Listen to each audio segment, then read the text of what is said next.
So with something else, before we get into the schedule.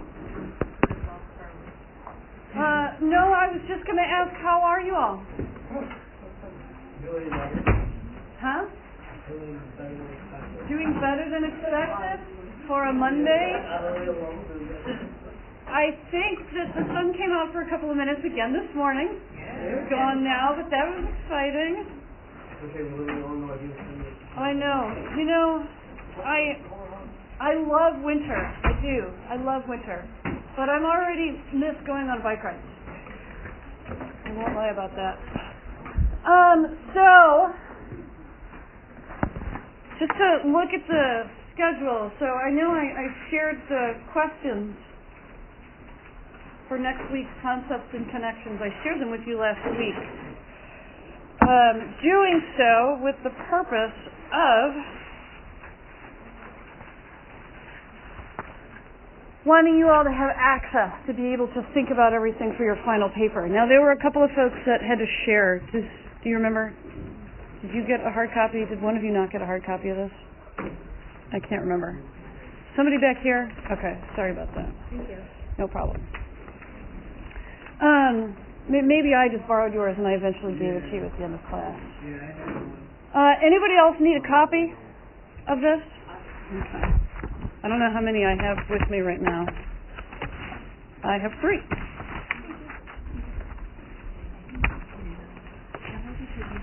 You're welcome.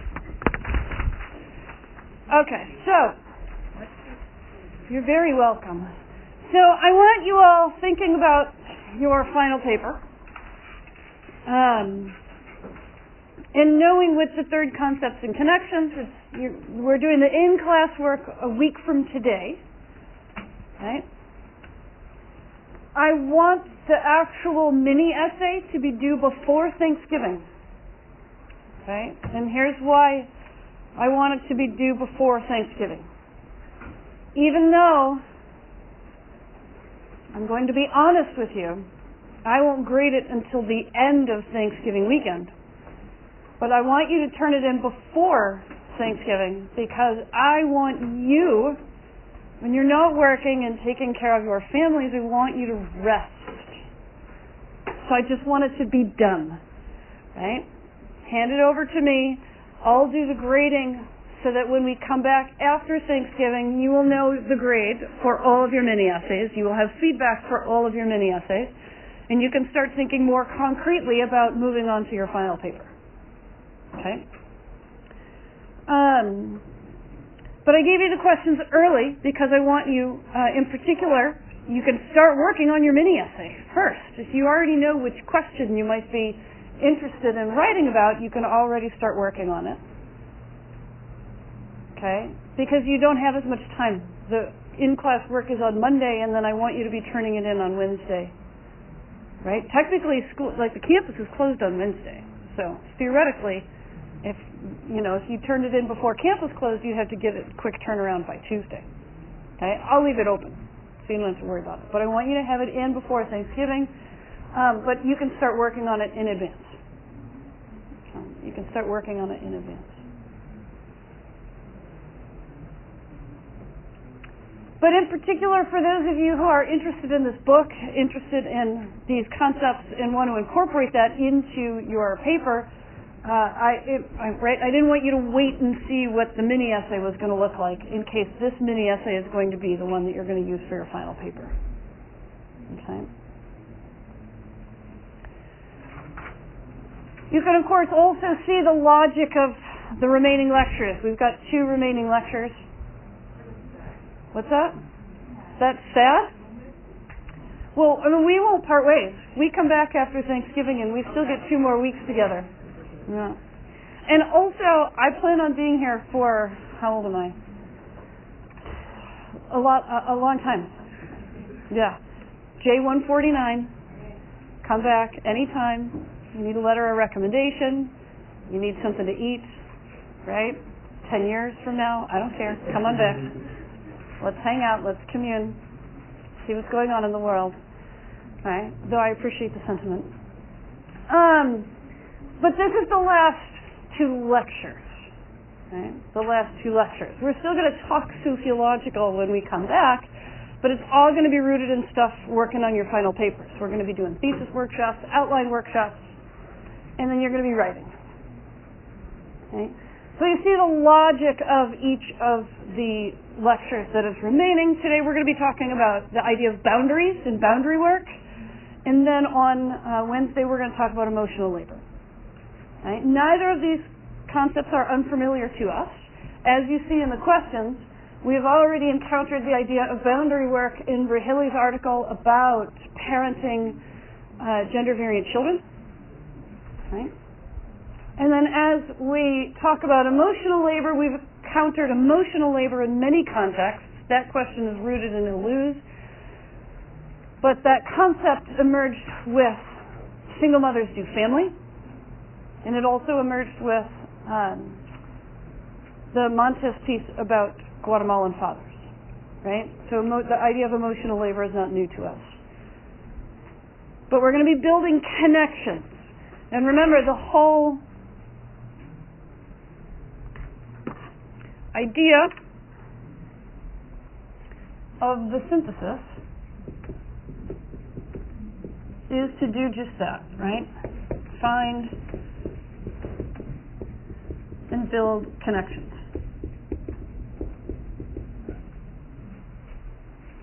It should come as no surprise that the sociologist is going to ask you to write a synthesis paper. That is to say, part of the task of society is to find and build connections.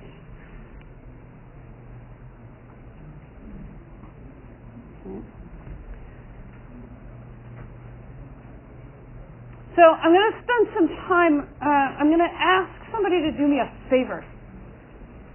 I get lost, once I start lecturing, I get lost in this place. Psychologist, and the actual psychologist's last name starts with a C, and it is very long. And I'm not going to fully remember what it is, nor will I necessarily know how to pronounce it correctly.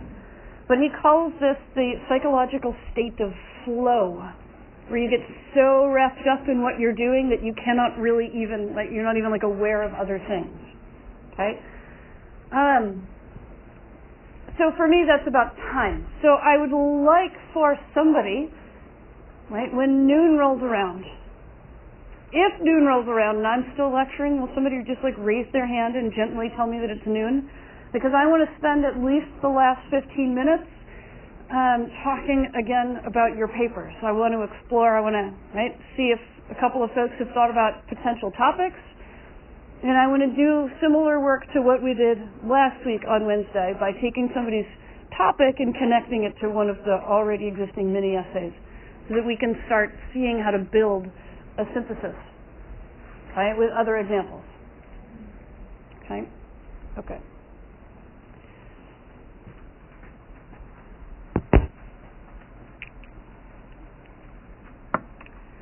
I want to start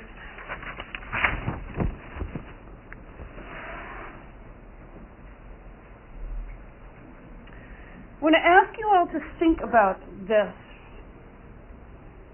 I would even ask you all to write a few sentences. When I say that variability need not mean difference,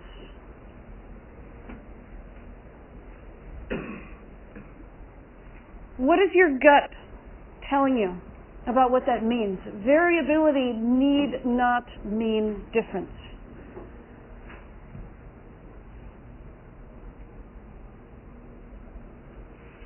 That is a statement. What do you think that statement is invoking? What do you think that statement is trying to communicate?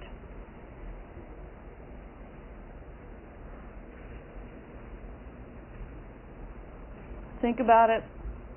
Write down a few thoughts.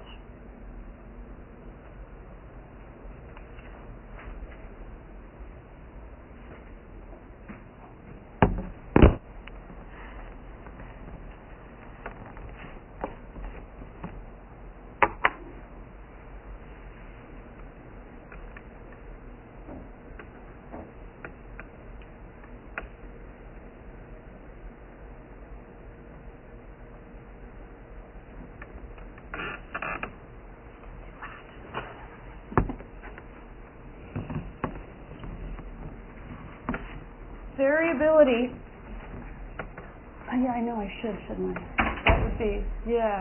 That would be the smart thing to do. All the occasions, for me to... Yes. I'm regularly reminded that being smart at something doesn't necessarily translate into other things. And I'm a really good sociologist, but can't do much else.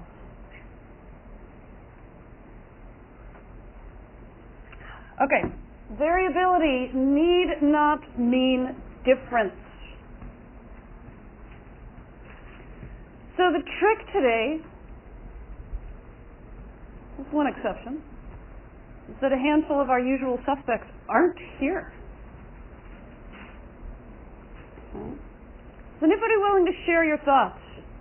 Variability need not mean difference.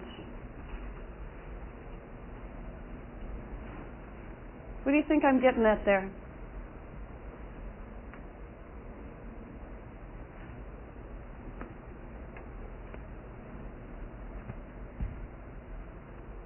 Do the words variability and difference seem similar to you? Do they? Seem similar?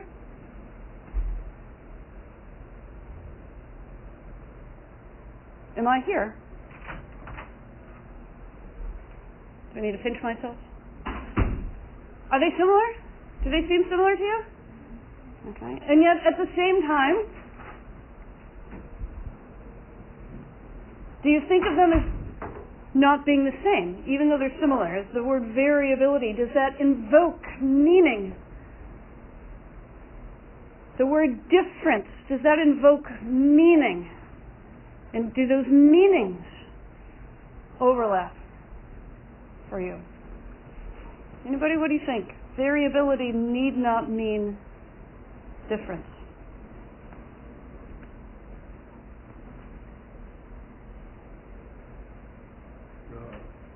Like variable doesn't mean like different, but unique and similar. Okay. Elaborate on that. So like, when I think about variable, I kind of think of like a science project where you kind of think you need like a variable, but at the same time we're talking about psychology. So you need to like, if you're gonna like test something, you need to like, you can only use like a certain demographic as like a variable of like why certain people are treated in a certain way. But yet, why is it different for a different race in the same demographic area? Okay. Anybody else? Variability and difference. What do I mean? Look, I just found a dog treat in my pocket.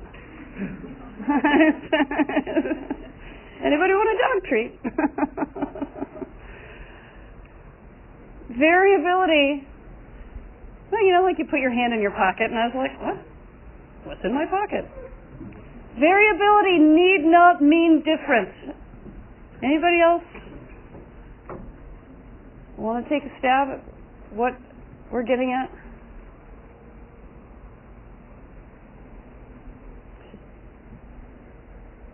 Too big of an ask this morning?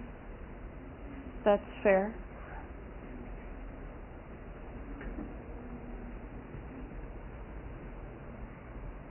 How do you know if you are different from someone else? In our society, how do you know if you are different from someone else? Okay, your opinions are different? What did you say? I mean, it's sometimes based on the way you look, which is really unfortunate. Okay, so sometimes it's based on some like external, the way that you look. Mm-hmm. Okay, your appearance. Right. Stuff. Okay, your personality. Okay. Whether or not you have bitchy resting face. I'm sorry, that one is so ripe for sociological analysis. I know it's like a couple of years old now, but I still have a lot of fun with that one. Okay. If we look at all of the people in this room, is there variability? Yeah, I mean, whether we're looking at personality, whether we're looking at appearance, whether we're looking at the way that we look, right? Whether we're looking at our different opinions, right? If we look around the room, are we going to find variability? Yes. If we look within our own lives from one day to the next, from 5 minutes to the next, are we going to find variability? Right? How many different emotions have you already had this morning? Does anybody even know? Right? Like if you went through your day so far, do you find variability in terms of your kind of emotional response and reactions to the day? Anybody? You find variability already in your day? Okay. Do you feel differently when you are wearing your pajamas as compared to the clothes that you have to put on to go out into the world? Right? I mean, just as an example of something that might invoke some variability. Okay? There will always be variability, right? Sometimes I wake up and my body works well. Other days I wake up and it does not work as well, right? And then maybe I do some stretches and hope that maybe as the day goes on it will start working a little better, as I always hold on to the reality that I will have to grieve certain aspects of my body as life goes on, right? It's just there will always be variability, right? The irony of variability is that it is constant, right? Or the paradox of variability is that variability is a constant, okay? Every once in a while, sociologists sound like Buddhists, I know. But that variability need not translate into difference. When I use the word difference like that, what do you think I'm trying to get at? Variability will always exist, but that variability need not translate into difference. What do you think I'm trying to get at with that? Even though we know that we are all variable, that there will, right? If we're so variable, if we change all of the time, right? How can we even effectively compare ourselves to other people? You see what I'm saying? If you change all the time and other people change all of the time, how can you really effectively, truly compare yourself to anybody else? Right? And yet, we live in a society that has this understanding of difference. Right? Do you know what I'm talking about? And what kind of difference exists according to our society? Who is different from who or whom? Who am I different from? Huh? Okay, so I would be, as somebody who is female identified, I could be different from somebody who is male. Okay, any other examples? Who am I different from? Okay, so as somebody who has been classified as white, right, I am supposed to be different from, right, the global majority. Right? In other words, black and brown, right? The global majority is black and brown. I am supposed to be different from people of different races and different ethnic backgrounds. What else? How else am I supposed to be different from other people? What are other things that you know about me that make me different from other people? Okay, so maybe I'm different as somebody who identifies, well, I guess it depends on the day. Mostly, I don't even like the word necessarily. It just doesn't quite capture the experience. But who identifies as a lesbian, I am then supposed to be different from people who identify in other ways. Okay. Anything else? In what ways am I different? What ways might I be different from you? What do you know about me? Anything else that you know about me? What's that name you're supposed to call me? Huh? Sorry. Doctor. Right? PhD. What's that? You got that PhD? I've got student loan check that I write to the government every month. Right? So I'm a doctor. Right? So having, right, like I'm supposed to be different because of the education that I have. Okay. I'm supposed to be different because of how much money I have to send to the government every month.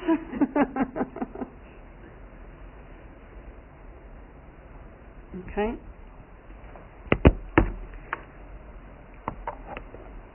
What?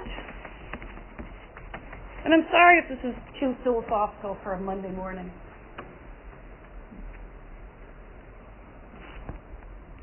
What is that kind of difference supposed to be about? Like, what does it mean to say that I, as a white person, as a cisgendered person, right, as in somebody with multiple college degrees, as somebody who is married to somebody who is also female identified, right? What does it mean to say that I'm supposed to be different from other people as a result of those things? What do you think? What is that difference about?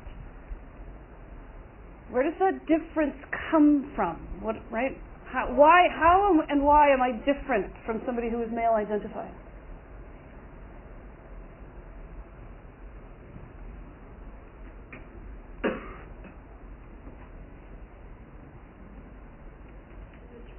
What's that? Is it choice?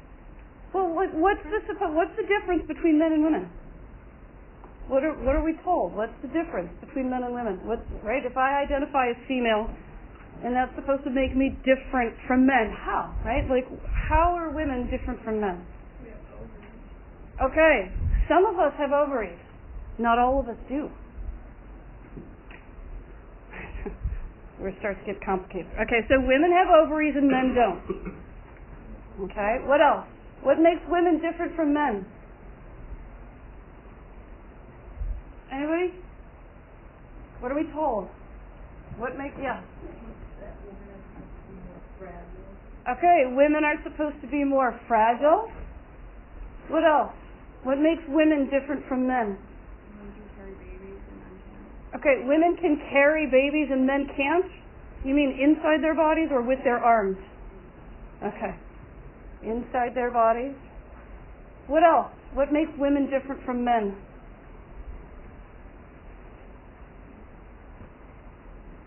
Anything else? Have you ever heard anything else?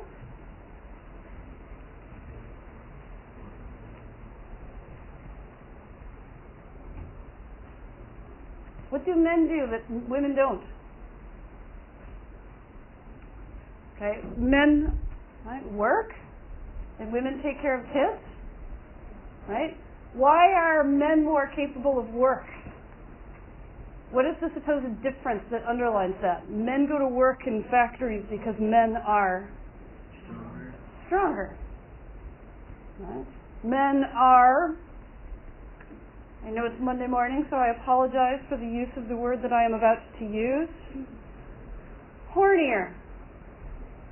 Right? I mean, is that not an idea that we learned, that men are supposed to be more sexual than women, right? Men are supposed to have more sexual urges than women.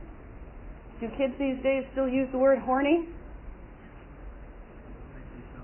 Okay. Anything else? Supposed differences between men and women. Women watch this is the stereotype, right? Women watch Hallmark commercials, and what happens to them?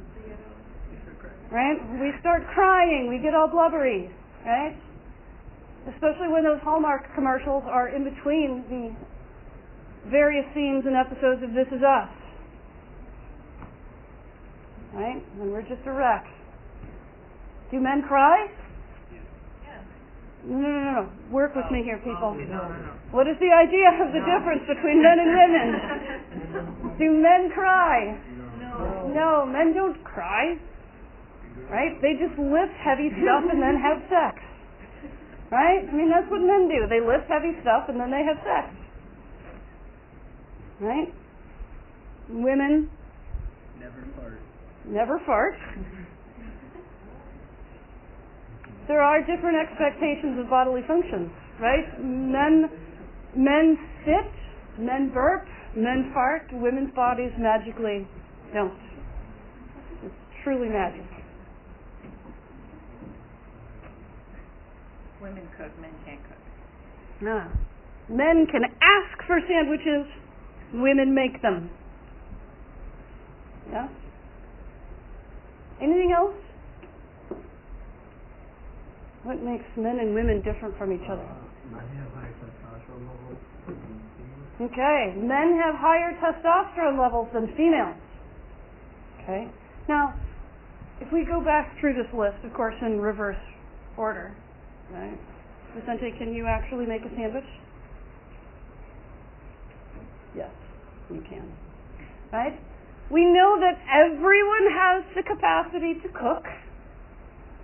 Right? That capacity might vary based on time commitment, skill, expertise, learning, etc., etc., etc., right? Everybody has the capacity to cook. Right? Everybody has the capacity to cry. Right? Everybody has the physical capacity to hold babies in their arms. Not everybody has the physical capacity to hold babies inside of their bodies, but not all of the people who do not have that capacity are men. Right? That is, you can say that women can carry babies and men can't, except you can also say that some women can't carry babies, which actually means that, for example, I have more in common with men, as a result of the fact that the actual reality of my physical body after the age of 31 is that there's nowhere inside of me to carry a baby. Right? You could say that men have higher testosterone levels than women, except, of course, for the women who have higher testosterone levels than men. Right? That hormones do this really weird thing. Anybody know what they do on a day-to-day basis? What's that? They fluctuate, right? They change all of the time, so that men don't live in the world of high testosterone levels because their levels of testosterone change often, as do women's levels of testosterone, right? For every man who has high levels of testosterone, there is a woman with higher levels of testosterone, right? There is a reason, for example, that people make money, right? Removing the body hair off of people who call themselves women. Right? That is testosterone. Right? As we explore all of these ideas that men and women are different, the reality is, among all of the people that we call women and among all of the people that we call men, is there variability. Is there variability? Yes. Right? Could I do things to my arms so that maybe in a couple of years they wind up looking like Madonna, and then maybe in a handful of years more than that they get closer to looking like Arnold Schwarzenegger did in the 80s? Can I do things to my arms to make them look that way? Yes. I can. Right? I'm not going to because I prioritize other things, but actually it turns out women's bodies have significant capacities for strength. Right? Of course, those bodies have to be in the circumstances to develop that strength, but still, the body is capable. So we can't actually even say that men are stronger than women. Right? Because for every man who is stronger than a woman, there are a handful of women that are stronger than a handful of men. Right? There is simply variability. There is variability. Right? Difference doesn't actually live in the body. Variability lives in the body. Okay? The way that I make sense of these different words, let's think about it this way. Variability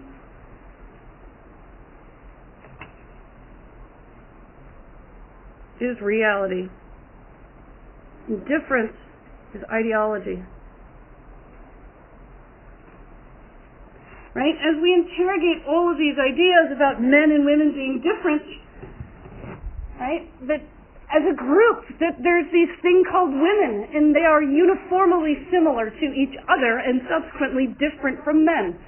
Right? That there's this group of people called men, and they are uniformly similar to each other and different from this other group called women. Right?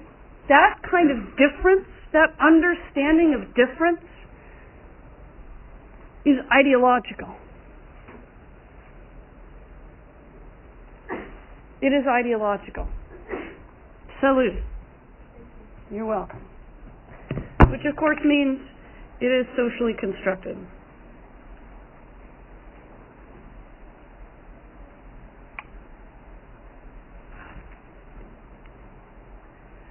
We socially construct differences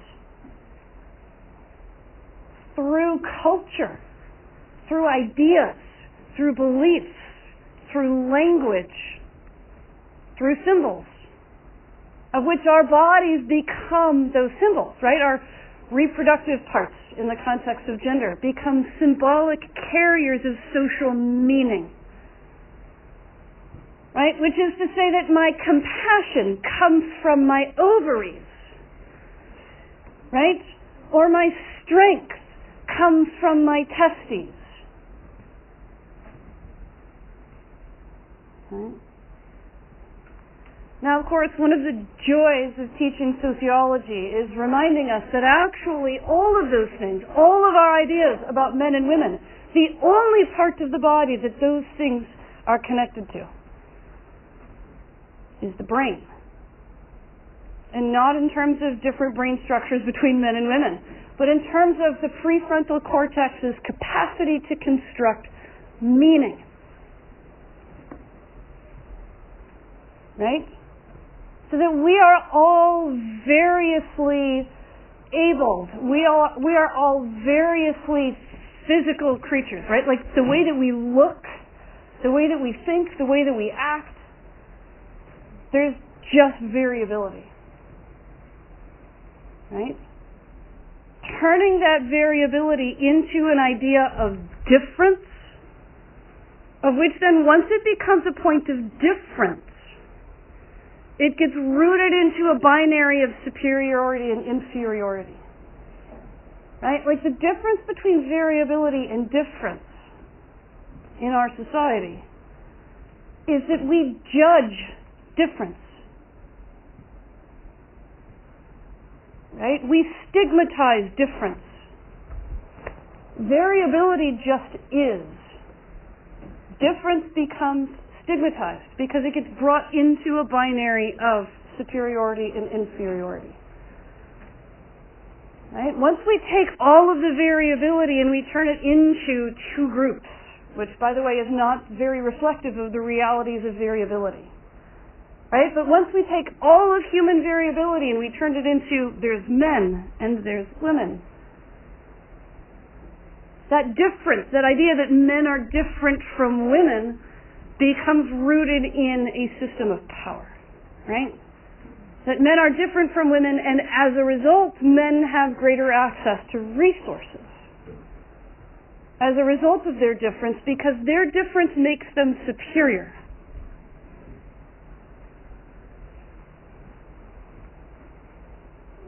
Right? So what we're talking about is that if we start here, kind of create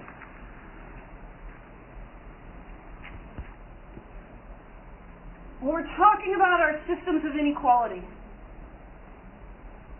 Okay, so we're looking at patriarchy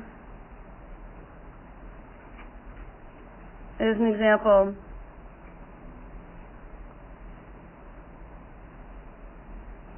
White supremacy as an example.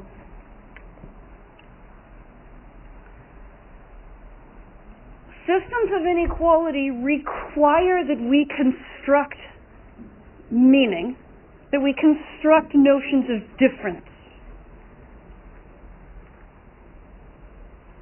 Right? Because systems of inequality are predicated on the unequal distribution of resources. Right? I mean, that's what inequality is. Whether we're talking about the resource of being heard, right? Whether you're talking about resources of literal or symbolic power, whether you're talking about resources in terms of land, in terms of food, of course in capitalism, you're talking about resources in terms of money, in particular profit, right? We talked about that once in here, right? That profit accumulates and paychecks depreciate. You remember that? Like what happens to your paycheck within hours of getting it? It goes away, right? Whereas profit over time accumulates, wealth over time accumulates. So we're not talking about money specifically, right? In terms of inequality, we're talking about wealth. We're talking about profit. So systems of inequality,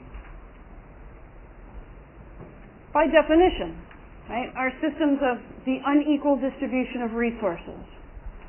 Now, in our society, we can talk about things like patriarchy and white supremacy, heteronormativity, ableism. Right.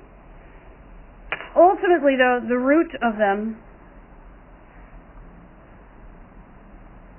is capitalism, in that if inequality is about the unequal distribution of resources, inequality is always rooted in the economy. Because the economy is the institution that organizes those resources. Okay?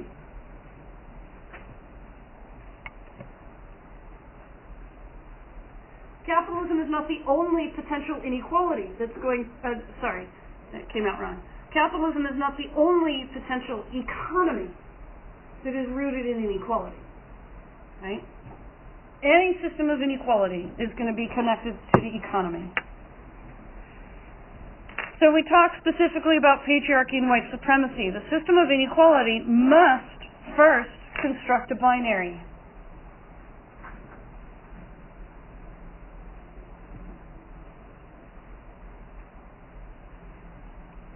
In a binary system, how many categories of people exist? In a binary. A binary is 2.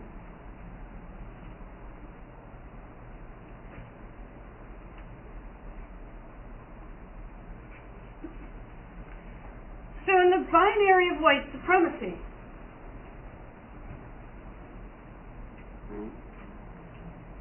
in the binary of white supremacy in the United States, as the book talks about in the first chapter in particular, right, the binary is black-white.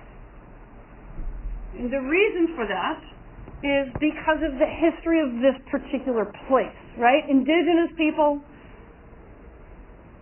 were pushed out, many of them killed through various forms of genocide, right, be it disease and or guns. And so then at the founding of the country, what was left, of course, were British colonizers and African slaves. So the origin binary of white supremacy in the United States is white and black. Of course, if you broaden that to the 21st century, we're now, of course, we're looking at the much more complex varietal of people in the United States, right? We talk about white people and people of color. Right? Or, as I've heard, a lot of people are shifting to talking about the global majority and the global minority, of which the global majority, of course, would be people of color, and the global minority would be white people, if you're talking statistically. But either which way, it all gets wrapped up into a binary, right? The global north, the global south, however much you want to expand it from the U.S. to the global context. You're talking about a binary. Right? The creation of two categories of people.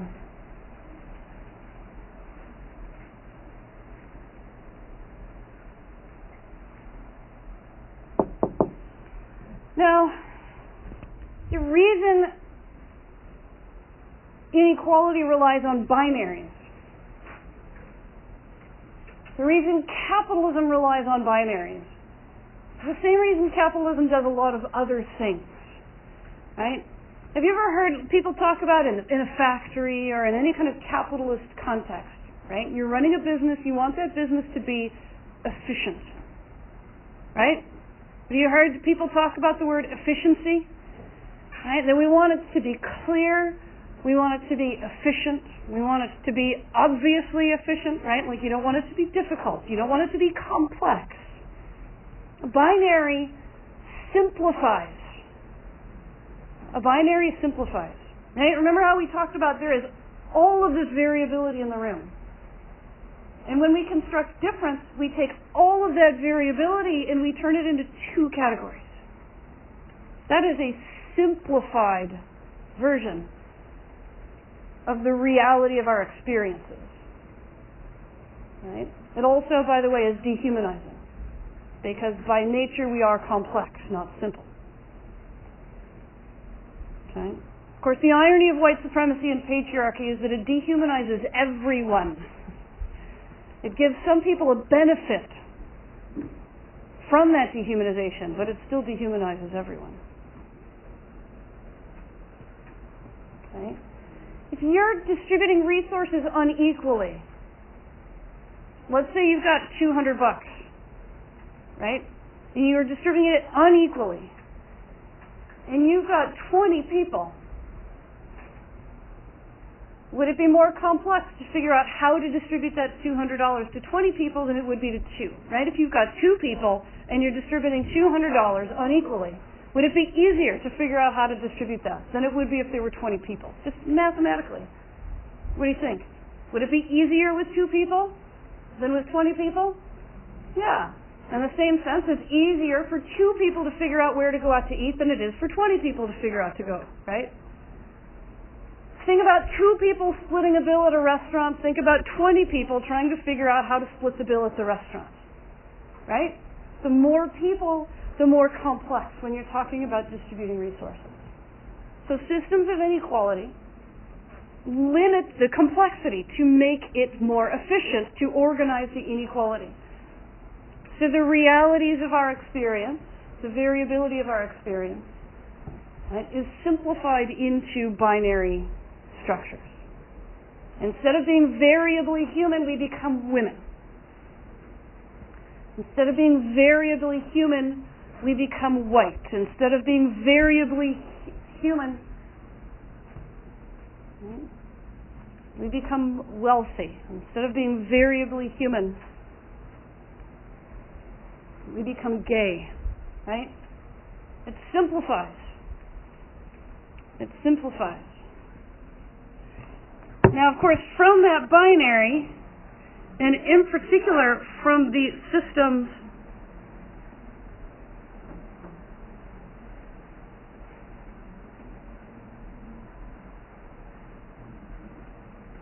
right, from those binaries, and from the systems that emerge out of those binaries that organize us, we come to be different.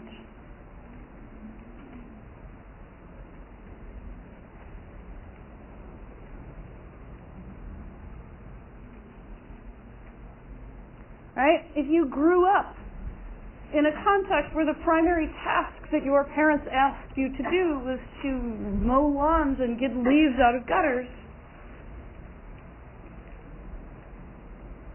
you will literally wind up thinking differently about the world than if your primary task growing up was to take care of any human being that was younger than you. Right?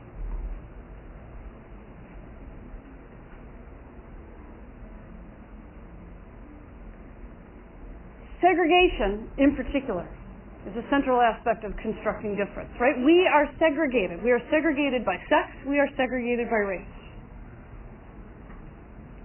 And as a consequence, because of that segregation, we do wind up in the phrase that came from,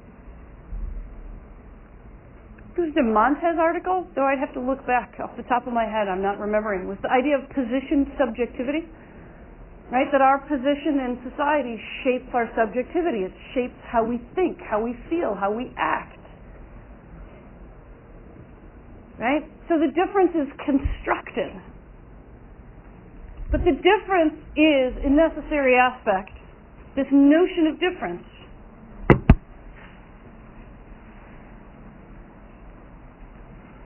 is a necessary aspect of maintaining inequality because it gives us the ideological justification for the inequality in the first place.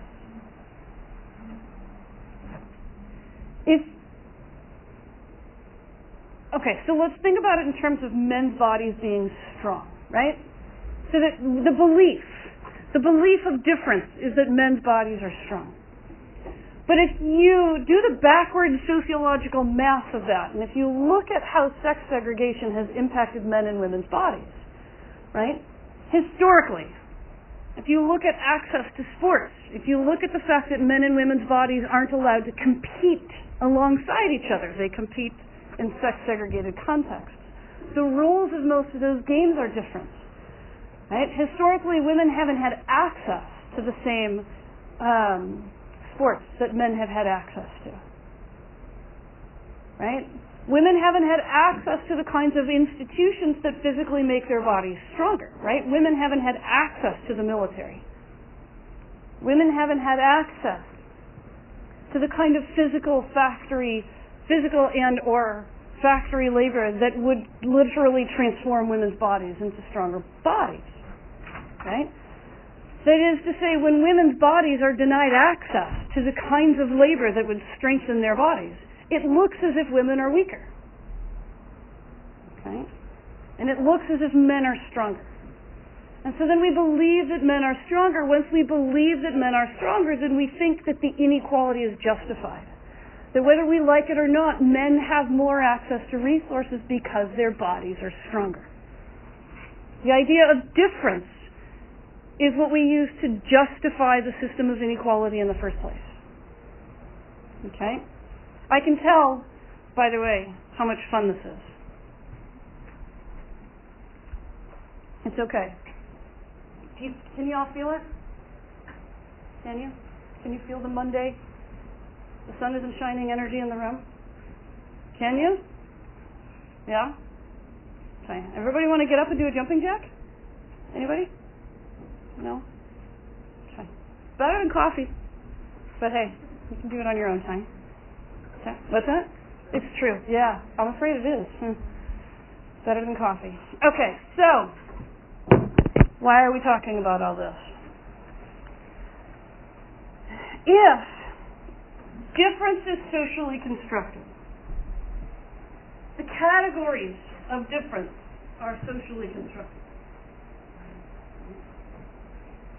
that actually means they don't exist in a natural sense. Okay? If we go back for just a second to the idea of doing family. Okay?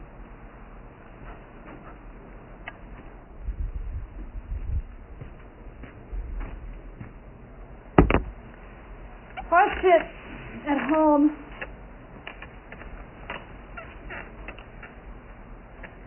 this is all I ever do when I'm at home.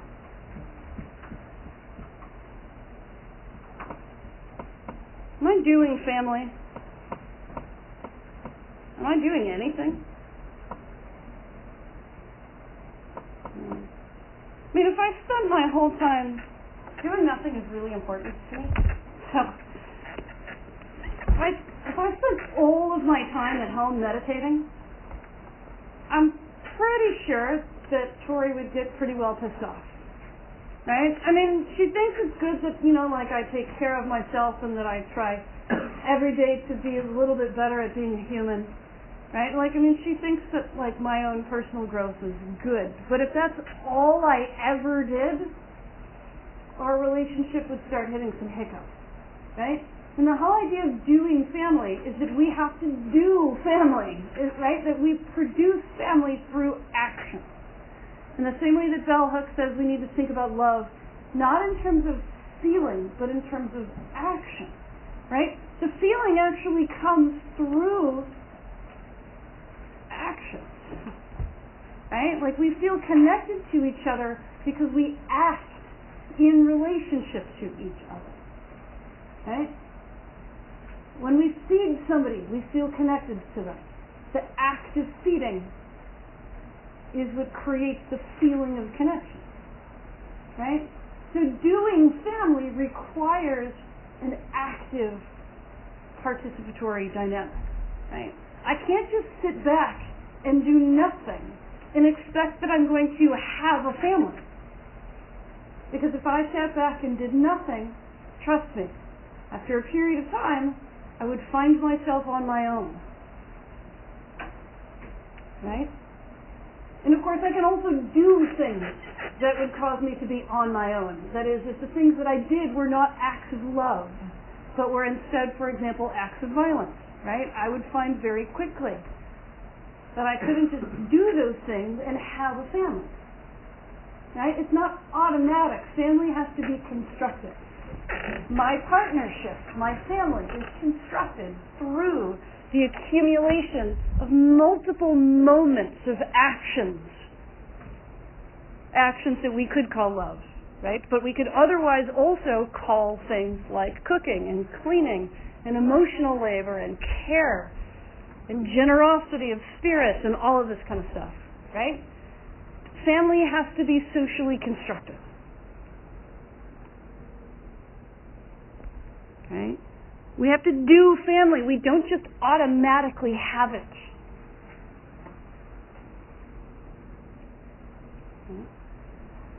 Well, so that logic is the same with difference.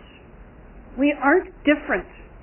We are variable, but we are not different. There is no actual, inherent, natural notion of superiority and inferiority. There is simply, we are all complexly various creatures. Right? This idea that we are different from each other has to be socially constructed. If we did nothing, we wouldn't be different. The difference has to be constructed. Which means the binaries have to be policed. The binaries have to be policed. The categories have to be policed. So if we're talking about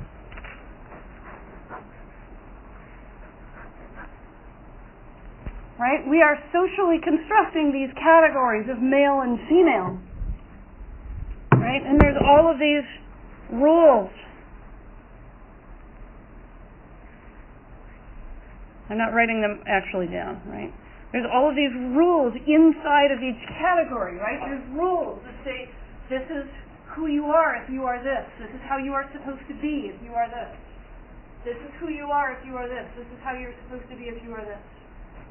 The reality of our variability means every once in a while, I'm like hanging out over here. And every once in a while, I'm actually hanging out in here. Right? And then every once in a while, this version of me mixes with this version of me, and I become a whole other version of myself over here. And then every once in a while, I'm in here. Right? The reality of my variability is that I don't actually live my life neatly inside of this box of F. Right? Nobody does. Not one single person neatly lives their life inside of the box of M or inside of the box of F. According to the rules of those boxes, right? The reality of our variability is that nobody lives inside that box all the time.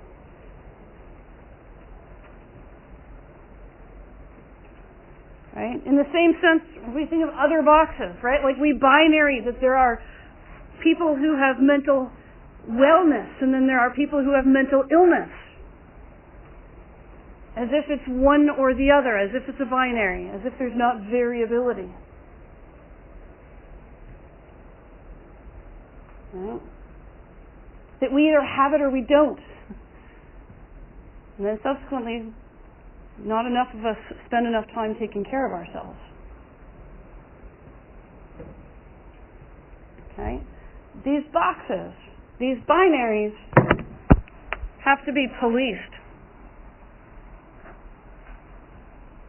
If they are going to be maintained as real, if we want to maintain the notion that there is such a thing as men, then we have to police the boundaries of that idea.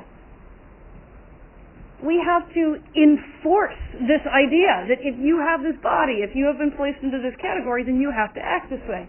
And if in any given moment you are not acting this way, we are going to do various things to try to push you back in the box. We're going to shame you. We're going to insult you. We're going to punish you. Right? We're going to threaten you with violence. We are going to perpetrate actual violence, whatever the case may be, right? I mean, there's a whole range of reactions that we do to police the boundaries, to push people back into these binary categories so that we can maintain the illusion that they actually exist, so that we can maintain the structure of inequality that is dependent upon them. Okay? This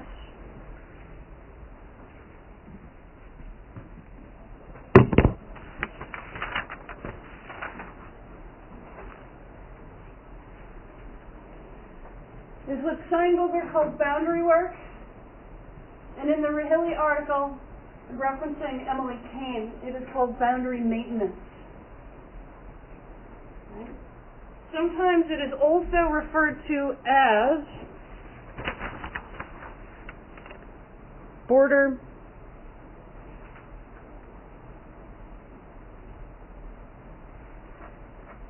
patrolling. Of course, there are so many contexts in which we patrol the borders, right? We have to patrol the actual, right? Like, you patrol borders so as to make meaningful something that doesn't actually exist, right? If you think about this literally in terms of border patrol, if you take border patrol away, if you take all of the signs away, and if you take the whole entire system of border patrolling away, can anybody tell me where the borders are? Because there are no borders. Because there are no borders, right? Like, Illinois isn't real, it is socially constructed. The United States isn't real, it is socially constructed. Right? In order to maintain the notion that the United States is something, we have to police the boundaries of its existence. In order to maintain the inequality. Of course, the inequality is that wealth accumulates in the United States at the expense of people in other parts of the world. Okay?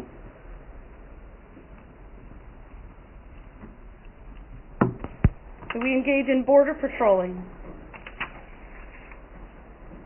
We engage in boundary work. We engage in boundary maintenance. Remembering always that the boundary work, the border patrolling, is an act of maintaining the status quo. It is an act of maintaining the inequality. Right? Which of course means that social change requires taking the borders down entirely. Right? I mean, shifting towards equality would mean shifting away from maintaining the borders. Any act of border patrolling, any act of border maintenance or boundary maintenance is an act that is done with the consequence, no matter the intention, but with the consequence of maintaining those larger systems of inequality. Okay.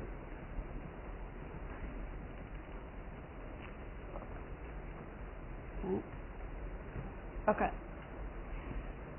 So, that of course is a larger sociological context to help them make sense of the question that is being asked of you in the concepts and connection. The next step for that work, which you're going to be doing on Monday in class, is of course then figuring out the ways in which you can use the sources themselves, right? So that means you actually have to look at the chapter in Steinberger's book that's about boundary work. It means you actually have to look at the Rahilly article and find examples, right, to highlight this work, this border patrolling, this boundary maintenance. Okay. Of course, also, since understanding what the boundary work does also opens up space for this particular question. If you want to write your paper about some aspect of social change, this question, of course, would be a good opening into social change, which is to say we need to rethink our relationship to these boundaries. If we actually want to organize equality rather than inequality, we have to rethink our relationship to these categories. We have to rethink our relationship to these binaries. Okay? Okay, so from here, what I want to do, has anybody thought of a paper, a potential topic? I'm not going to hold you to it, but has anybody thought about something that you think you might want to write about?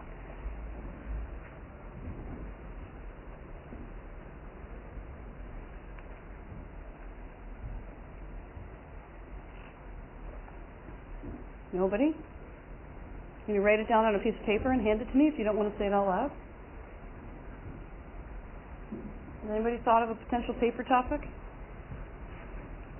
Throw something out there, even if you're not going to write about it, even if you're not interested in it. Yeah. Oh, last class we talked, the one I mentioned about foster care. Okay.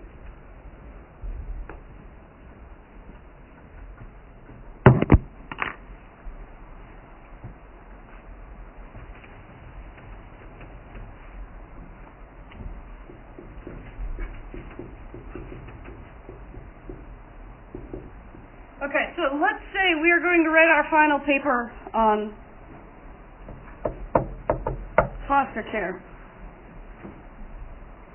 Let's say that's a topic that we're interested in.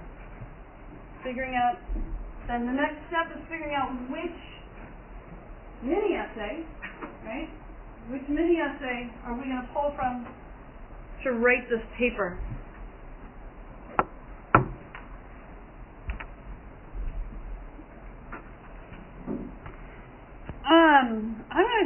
I'm going to start by telling you the obvious. In my opinion, the obvious.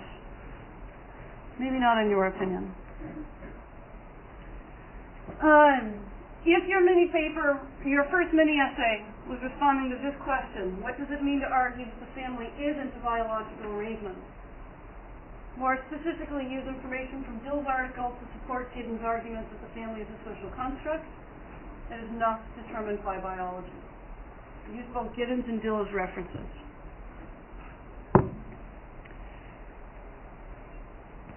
So if this is your mini essay, first of all, what that means is you've already got 2 pages of writing. One of the things that I do this intentionally, I've said this before, I'll say it again, is that when you go to write this paper at the last minute, because you are students and that is what we do when we're students, am I wrong? A handful of you will work on it in advance. A handful of you will write it at the last minute. Right? Right? Have you ever, raise your hand, have you ever written a paper at the last minute? Do you hope not to? Yeah. Are you with me? Okay, so no matter your hopes, if life happens in such a way that you wind up writing this paper at the last minute, here's the deal. You will not ever look at a blank screen in relationship to this final paper. You will be looking at 2 pages of pre-existing writing from the mini essay that you're starting with. And because of what we're going to be doing in class after Thanksgiving, you're going to be looking at a thesis and an outline. Okay? So even if you are writing it at the last minute, you are writing it at the last minute thoroughly prepared. Okay? Thoroughly prepared.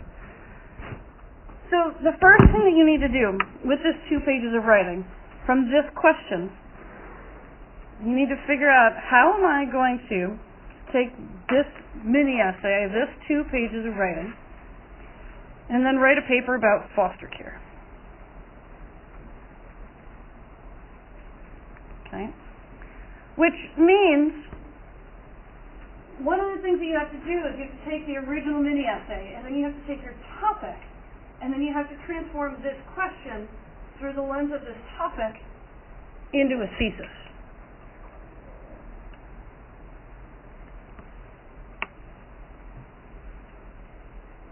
Okay. With the topic of foster care, of course, you would have to find an additional source. You would use Dill.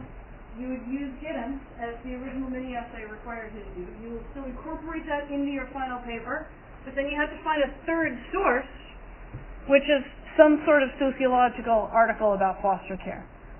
And then you have your source about foster care, you have Dill, you have Giddens, and the whole idea of the synthesis is that you have to find the points of connection.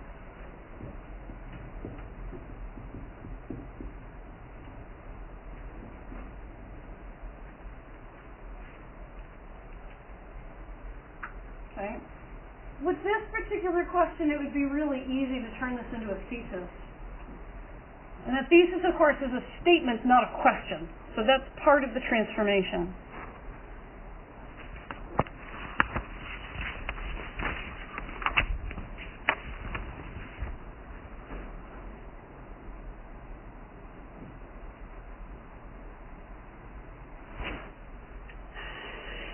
And you would do something like,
okay, so ultimately you need to find your own language, right? I mean, this is my brain.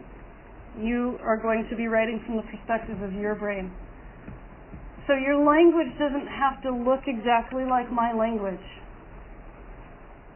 Okay? But you take this question about the family not being determined by biology, but instead being a social construct, and your thesis could be sociologists argue that the family is a social construct, an argument that can be explored through the lens of the social organization of foster care. Right? And so then, remember how we talked about how your thesis is kind of broken up into two sections, where like the first half of your thesis is kind of the first half of your paper, the second half of your thesis, the second half of your paper. So the first half, of course, would be this first part. Sociologists argue that the family is a social construct. So the first half of your paper is explaining that, which means you've already written the first half of your paper because the mini-essay has already explained that.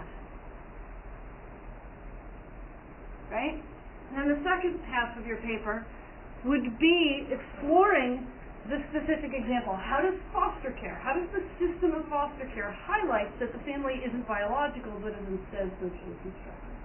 And you walk through exactly how it is the case that foster care, that the reality of foster care, that the existence of foster care highlights the sociological arguments that the family is not biological, but is instead socially constructed. Right? If the family was purely and only ever biological, would there be a system of foster care? No.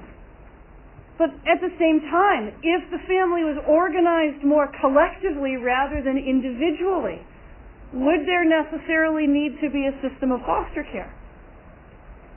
Right? No, not necessarily, if we have collective familial structures rather than individualistic, right?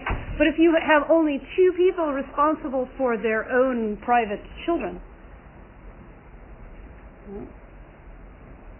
And because the family is not biological, then subsequently you need to have a system of foster care. Right? Because when if there were 15 adults, then the system of foster care might not look the same way as it does in a context where there are only 2 adults. Right? 2 adults, of course, if we're lucky. Sometimes there's 1. Sometimes there's more. The more consistent adults in a child's life, the better, generally speaking. Okay. Okay, so, and we could walk through other examples, and there's other mini essays that you could use. I'm not going to have time to do it today, but I could creatively connect foster care to boundary maintenance. Right? So there's ways to be more creative. This was the more obvious mini essay to connect to the topic of foster care, but there are others. Okay? As you start thinking about your topics, know, of course, that if you come to my office, we can do this individually for your topics to make it really easy for you to figure out how to take the step from your mini essay to your topic to a thesis. Okay? Okay. I hope you find other sources of joy besides the actual sun, since the actual sun is elusive to us in Illinois. Take care of yourselves and each other, and I'll see y'all on Wednesday.